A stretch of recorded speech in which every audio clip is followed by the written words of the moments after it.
ನಂದಿವಾಹನ ನಾಗಭೂಷಣ ದೋಷ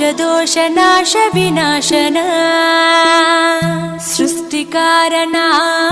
ನಷ್ಟಹಾರಣ తమోరజో సత్వగుణ విమోచన మాఘమాసమున కృష్ణ పక్షమున చతుర్దశి నడి జామురాతిరిన మహాలింగమే ఉద్భవించెనట బ్రహ్మ విష్ణువుల అహం అనిగెనట సృష్టికి మూలం నీవని తెలిసి సాగిలబడి నీ మహిమకు మొక్కే అదే మహాశివరాత్రి వెలిసెనట